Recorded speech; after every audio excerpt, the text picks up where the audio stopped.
Subscription کے button کو دبائیے اور ساتھ بیل آئیکن پر کلک کیجیے تاکہ آپ کو تمام ویڈیو فوراً مل سکیں۔ اس ویڈیو پسند آنے کی صورت میں اسے لائک، کمنٹ اور شیئر کرنا مت بھولیں۔ اگلے دن برف باری سے فوکن کے بازاروں میں روائے سیم بچھی ہوئی تھی۔ طاہر قید خانے سے باہر ایک چبوترے کے اوپر کھڑا تھا۔ اس کے ہاتھ پیچھے کی طرف مضبوط رسی سے جکڑے ہوئے تھے۔ اس سے 2 قدم آگے پھانسی کا پھندا لٹک رہا تھا۔ ارد گرد کھلے میدان میں برف باری کے باوجود سینکڑوں آدمی جمع تھے۔ موت کو اس قدر قریب دیکھنے کے باوجود طاہر کے چہرے پر ایک غیر معمولی سکون تھا۔ قید خانے کے داروغہ کا اشارہ پا کر جلاد چبوترے کے اوپر چڑھا اور اس نے پھانسی کا پھندا ہاتھ میں لیتے ہوئے آگے بڑھ کر طاہر کو لکڑی کے تختے پر کھڑا ہونے کے لیے اشارہ کیا۔ طاہر نے تختے پر چڑھ کر ادھر ادھر دیکھا۔ تماشائیوں میں اب وہ پہلا سا جوش و خروش نام کو نہ تھا۔ جلاد نے پھانسی کا پھندا طاہر کے گلے میں ڈال دیا۔ قید خانے کے داروغہ نے آگے بڑھ کر کہا، تمہارے لیے یہ آخری موقع ہے۔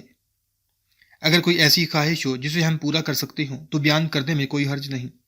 طاہر نے جواب دیا، میں آپ کو اس سوال کا جواب پہلے دے چکا ہوں۔ ایسے موقعوں پر خدا پرست انسانوں سے توقعات وابستہ نہیں کیا کرتے۔ میں نے جو کچھ مانگنا تھا خدا سے مانگ چکا ہوں۔ اگر میری دعائیں مستجاب نہیں ہوئی تو تم میرے لیے کچھ نہیں کر سکتے۔ داروغہ نے لاجواب سا ہو کر کہا، پھر بھی اگر تم بغداد میں کسی عزیز کو کوئی پیغام دینا چاہو تو شاید ہم کوئی بندوبست کر سکیں۔ طاہر نے جواب دیا، خدا اور رسول کا نام لینے والا میرا عزیز ہے اور میں ہر ایک کو ایک ضروری پیغام دینا چاہتا تھا۔ خدا کو اگر مجھ سے کام لینا منظور ہے تو مجھے یقیناً موقع دے گا، ورنہ مجھے یقین ہے کہ میرے بعد وہ کسی بہتر انسان کو اس مقصد کے لیے منتخب کرے گا۔ میں پوچھ سکتا ہوں کہ وہ کیا پیغام ہے؟ وہ پیغام یہ ہے کہ اس وقت کفر اسلام کے خلاف اپنی ساری طاقتیں منظم کر رہا ہے۔ مسلمانوں کا یہ فرض ہے کہ وہ دین کی حفاظت کے لیے منظم اور متحد ہو جائیں۔ داروغہ نے کہا، اب صرف چند لمحات باقی ہیں، تم کوئی دعا مانگنا چاہتے ہو تو مانگ لو۔ طاہر نے سفیدی مائل بادلوں میں چھپے ہوئے آسمان کی طرف دیکھا اور وہ دعا جسے وہ رات کے وقت کئی بار دہرا چکا تھا ایک بار پھر دہرانے لگا، میرے اللہ، کیا میں تیرے دین کے کسی کام نہیں آ سکتا؟ میں نے تیری راہ میں جہاد کی نیت سے نیزوں اور تلواروں سے کھیلنا سیکھا تھا کہ میرے مقدر میں ایک کریہ موت کے سوا کچھ نہیں۔ میں نے صلاح الدین ایوبی کی تلوار کا حق ابھی ادا نہیں کیا۔ میرے مولا، انسانوں کے غلط فیصلے منسوخ کرنا تیری قدرت سے بعید نہیں۔ جلاد نیچے سے تختے کھینچنے کے لیے داروغہ کے اشارے کا منتظر تھا۔ تماشائیوں میں سے اب بعض ایسے بھی تھے جو طاہر کی طرف غصے یا بے اعتنائی کی بجائے ہمدردی کے ساتھ دیکھ رہے تھے۔ اچانک شہر کی طرف سے لوگوں کی چیخو پکار سنائی دی۔ چند سوار گھوڑے بھگاتے ہوئے آئے اور ان میں ایک نے بلند آواز میں کہا، تاتاری آ رہے ہیں، شہر کی حفاظت کے لیے تیار ہو جاؤ۔ اس اعلان نے ایک لمحے کے لیے لوگوں کو مبہوت کر دیا اور دوسرے لمحے وہ تاتاری آ رہے ہیں، تاتاری آ گئے کہتے ہوئے اپنے گھروں کا رخ کر رہے تھے۔ تھوڑی دیر بعد جب داروغہ کے حواس درست ہوئے اور اسے اپنے فرض کا دوبارہ خیال آیا تو میدان خالی ہو چکا تھا۔ اس نے ایک لمحے کے تذبذب کے بعد جلاد کو تختہ کھینچنے کا اشارہ کیا تو ایک طرف سے کسی نے باروب آواز میں کہا، ٹھہرو۔ تیمور ملک کی آواز پہچان کر داروغہ نے پیچھے مڑ کر دیکھا۔ تیمور ملک گھوڑے پر سوار تھا اور اس کے ساتھ چند اور سپاہی بھی تھے۔ وہ چبوترے کے قریب پہنچ کر گھوڑے سے اترا اور چبوترے پر چڑھ کر طاہر کی گردن سے پھندا اتارنے کے بعد اپنے خنجر سے طاہر کے ہاتھوں کی رسیاں کاٹ ڈالیں۔ طاہر نے جلدی سے سوال کیا، تاتاری کتنے دور ہیں؟ تیمور ملک نے جواب دیا، کوئی 10 کوس کے فاصلے پر۔ تمہارے پاس شہر سے باہر نکل جانے کے لیے کافی وقت ہے۔ کہاں جانے کے لیے؟ طاہر نے اطمینان سے سوال کیا۔ بغداد کی طرف۔ تم بغداد ہی جانا چاہتے تھے نا؟ نہیں، اب بغداد کی نسبت یہاں زیادہ کام ہے۔ بہت اچھا، تم میرے ساتھ چلو۔ تیمور ملک نے یہ کہہ کر ایک سپاہی کو اپنا گھوڑا اور تلوار طاہر کے سپرد کرنے کا حکم دیا۔ خوارزم شاہ کی پہلی شکست کے بعد سرحد کے اور بہت سے شہروں کی طرح فوکند کی آبادی کا بہت سا حصہ مغرب کے شہروں کی طرف ہجرت کر چکا تھا۔ اس کے بعد جب تیمور ملک کو سلطان نے مزید سپاہی بھیجنے سے انکار کر دیا تو اس نے رہے سہے لوگوں کو یہ مشورہ دیا کہ وہ اپنے بچوں، بوڑھوں اور عورتوں کو شہر سے نکال کر محفوظ مقامات پر پہنچا دیں۔ لیکن اس کے باوجود فوکند کی آبادی کا تقریباً تیسرا حصہ ابھی تک شہر میں موجود تھا۔ بعض لوگوں کا یہ خیال تھا کہ خوارزم شاہ کی شکست کا باعث اس کی فوج کی کمزوری کی بجائے پہاڑی علاقے کے نشیب و فراز سے ناواقفیت تھی اور تاتاری اپنی فتح کے باوجود فوکند کی طرف بڑھنا پسند نہیں کریں گے۔ لیکن تاتاریوں کے سرحد عبور کرنے کی خبر سے لوگوں کے اندر افراتفری پھیل گئی اور وہ اپنی عورتوں اور بچوں کو ساتھ لے کر برف باری کے طوفان کے باوجود ادھر ادھر بھاگنے لگے۔ تیمور ملک کی فوج نے آس پاس کی پہاڑیوں میں مورچے بنا کر تاتاری فوج کے ہراول دستے کو 3 دن تک فوکن سے دور رکھا۔ حملہ آور تاتاریوں کی تعداد میں آئے دن اضافہ ہو رہا تھا۔ ان 3 دن کے معرکوں میں تیمور ملک کے جانبازوں نے جان توڑ کر حملوں سے کئی دفعہ تاتاریوں کو پیچھے دھکیلا، لیکن ان کی کثرت کے سامنے اس کی کوئی پیش نہ گئی۔ چوتھے روز جب تیمور ملک کے ساتھ صرف 1000 جانصار رہ گئے، اسے جاسوسوں نے خبر دی کہ چنگیز خان کا بیٹا روچی سپاہیوں کی ایک بہت بڑی تعداد کے ساتھ پیش قدمی کر رہا ہے۔ اب ملک کی آخری جائے پناہ دریا کے درمیان ایک ٹاپو تھا جس کی حفاظت کے انتظامات وہ کئی ماہ پیشتر کر چکا تھا۔ کسی زمانے میں فوکند کے حکمران اور اونچے طبقے کے لوگ اسی ٹاپو میں رہتے تھے۔ قدیم قلعہ اور چند اجڑی ہوئی عمارت اب تک موجود تھیں۔ تیمور ملک نے رات کے وقت اپنی فوج اور شہر کے رہے سہے باشندوں کو حواس کے ساتھ، جو اس کے ساتھ جینا اور مرنا قبول کر چکے تھے، کشتیوں کے ذریعے اس ٹاپو پر اتار دیا اور چند سواروں کو خوارزم کے پاس کمک بھیجنے کی آخری درخواست کے ساتھ روانہ کر دیا۔ ٹاپو کے قریب دریا کا پاڑ اس قدر چوڑا تھا کہ دونوں کناروں سے حملہ آوروں کی کمانوں سے نکلے ہوئے تیر مشکل سے یہاں تک پہنچ سکتے تھے۔ تیمور ملک نے چند ماہ کے لیے سامان رسد بھی اس ٹاپو پر جمع کر رکھا تھا۔ زوچی نے یہ محسوس کرتے ہوئے کہ یہ ٹاپو جلد فتح نہیں ہو سکے گا، یہ مہم اپنے ایک نائب کے سپرد کر دی اور آدھی فوج اس کی قیادت میں دے کر خود باقی فوج کے ساتھ جنوب مغرب کا رخ کیا۔ تاتاری کرب و جوار کی تمام آبادیوں کے باشندوں کو بھیڑ بکریوں کی طرح ہانک کر لے آئی اور انہیں دریا کے کنارے سے ٹاپو کے سرے تک پتھروں سے راستہ بنانے کے کام پر لگا دیا۔ ہزاروں بچے، بوڑھے اور عورتیں، مرد تاتاریوں کی ننگی تلواروں کے پہرے میں پتھر اٹھا کر لاتے اور دریا میں پھینک دیتے۔ دریا کے کنارے سے پتھروں کا یہ راستہ آہستہ آہستہ ٹاپو کی طرف بڑھنے لگا۔ تیمور ملک نے اس خطرے کو فوراً محسوس کیا۔ اس نے چند بڑی بڑی کشتیوں کے گرد لکڑی کے تختوں کے مورچے بنوائے اور ان کے اندر اپنے بہترین تیر انداز بٹھا کر کنارے پر جمع ہونے والے تاتاریوں پر حملے شروع کر دیے۔ ان حملوں سے شروع میں تاتاریوں کا بہت نقصان ہوا۔ بعض اوقات جان کے خوف سے راستے کی تعمیر کے لیے پتھر اٹھانے والے لوگ تاتاریوں کو کشتیوں پر حملہ کرنے والوں کی طرف متوجہ پا کر اچانک ان پر پتھروں کی بارش شروع کر دیتے اور اس کے بعد زندگی اور موت کی سی بے پرواہ ہو کر دریا میں چھلانگیں لگا دیتے۔ کسی کی جان حملہ آوروں کی کشتیوں کی باعث بچ جاتی اور کوئی تیر کر جزیرے تک جا پہنچتا، لیکن اکثر دریا کی موجوں یا تاتاریوں کے تیروں کا شکار ہو جاتے۔ ان مشکلات پر قابو پانے کے لیے تاتاری کشتیوں کے خلاف منجنیقیں استعمال کرنے لگے۔ منجنیق سے پتھروں کی بجائے وہ کھولتے ہوئے تیل یا جلتی ہوئی گندک کی ہانڈیاں پھینکتے اور کشتیوں کو آگ لگا دیتے۔ تیمور ملک نے اس نئے حربے کا مقابلہ کرنے کے لیے کشتیوں پر چھتیں ڈلوا دیں اور ان کے اوپر مٹی کا پلستر کر دیا اور اندر بیٹھنے والے تیر اندازوں کے لیے چھوٹے چھوٹے سوراخ چھوڑ دیے۔ لیکن مدافعت کی ان تمام کوششوں کے باوجود تاتاریوں کی بے شمار فوج کے سامنے تیمور ملک کی کوئی پیش نہ گئی اور دریا کے کنارے سے ٹاپو کی طرف راستہ بڑھتا گیا۔ علاؤ الدین محمد خوارزم شاہ تاتاریوں سے پہلی شکست کے بعد اس قدر بزدل ہو چکا تھا کہ اس نے تیمور ملک کے متعدد پیغامات کے باوجود اسے کوئی کمک نہ بھیجی، بلکہ اسے یہ حکم دیا کہ وہ ٹاپو کی مدافعت کا خیال چھوڑ کر اس سے آ ملے۔ لیکن تیمور کی غیرت نے اپنے ساتھیوں کو مصیبت میں چھوڑنا گوارا نہ کیا۔ جب راستہ ٹاپو کے اس قدر قریب پہنچ گیا کہ تاتاری ٹاپو کے مورچوں پر منجنیق سے پتھر اور آتشگیر مادہ پھینک سکتے تھے، تو تیمور ملک کے لیے ٹاپو خالی کرنے کے سوا کوئی چارہ نہ رہا۔ ایک شام تیمور ملک نے اپنے ساتھیوں کو جزیرہ خالی کرنے کی تیاری کا حکم دیا۔ رات کے وقت آسمان پر بادل چھا رہے تھے۔ تیمور ملک کے تمام ساتھی کشتیوں کے بیڑے پر سوار ہو کر زیادہ دور نہیں گئے تھے کہ بارش شروع ہو گئی۔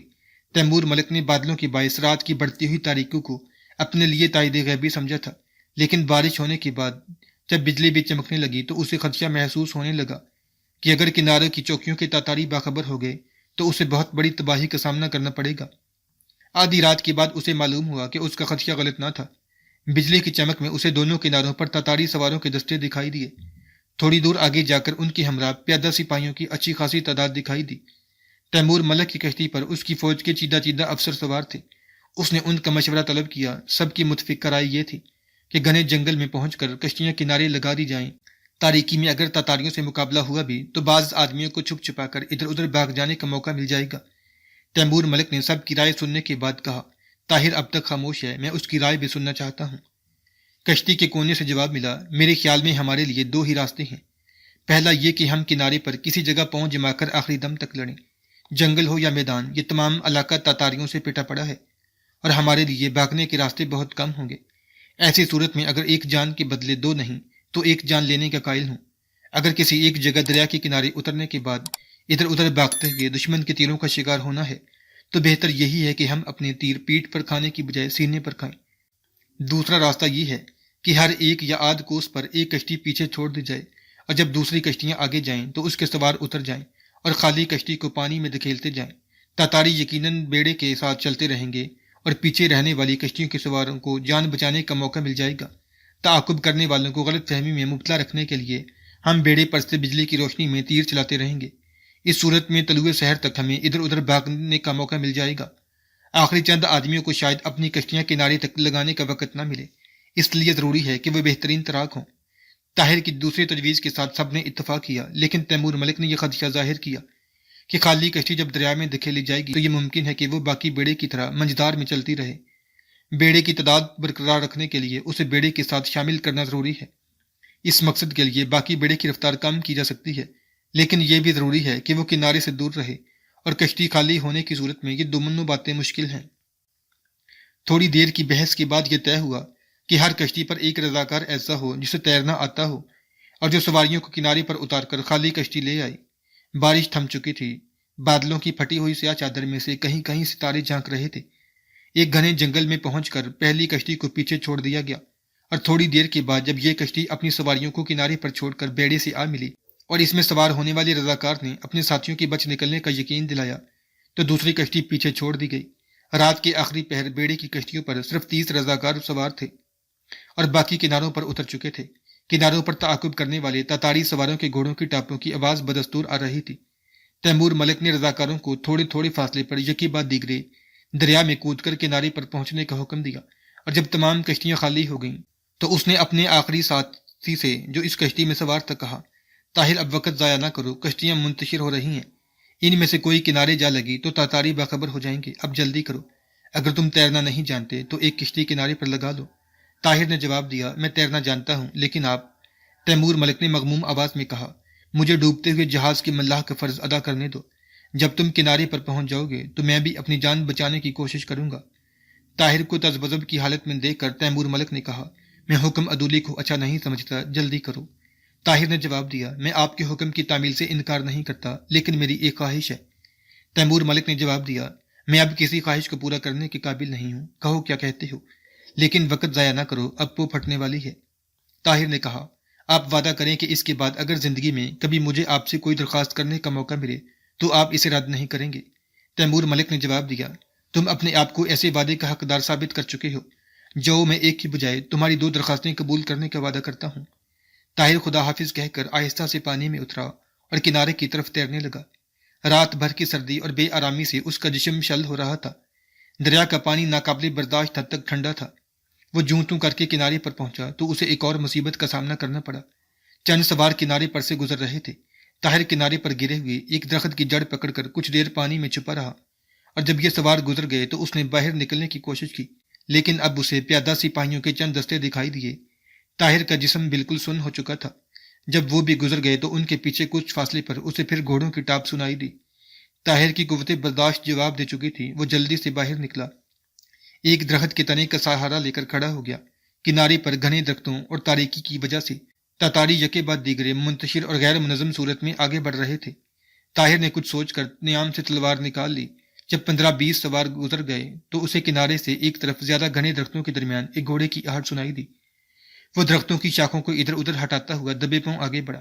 سوار اپنے ساتھیوں کو آوازیں دے رہا تھا اور اس کے جواب میں وہ اسے اپنے پاس بلا رہے تھے۔ طاہر نے تاریکی میں آنکھیں پھاڑ پھاڑ کر دیکھا اور جس طرف سوار کے گھوڑے کا رخ تھا اس طرف بڑھ کر ایک درخت کی آڑ میں کھڑا ہو گیا۔ ایک ثانیے کے بعد طاہر کا ایک ہاتھ گھوڑے کی باگ پر تھا اور دوسرے ہاتھ اس کی تلوار سوار کو موت کی گھاٹ اتار چکی تھی۔ طاہر نے جلدی سے نیچے گر کر تڑپتے ہوئے تاتاری کی ٹوپی اور پوستین اتار کر پہن لی اور گھوڑے پر سوار ہو گیا اور دریا کے کنارے کے ساتھ چلنے لگا۔ صبح کے آثار نمودار ہونے میں ابھی کچھ دیر باقی تھی۔ تیمور ملک اپنی کشتی چھوڑ کر پانی میں تیرتا ہوا دریا کے کنارے پہنچا تو اسے درخت کی آڑ سے آواز سنائی دی، تیمور۔ اس نے چونک کر ادھر ادھر دیکھا اور فوراً تلوار نیام سے نکال کر خطرے کے مقابلے کے لیے تیار ہو گیا۔ درخت کی آڑ سے پھر کسی نے کہا، گھبراؤ نہیں، میں ہوں طاہر۔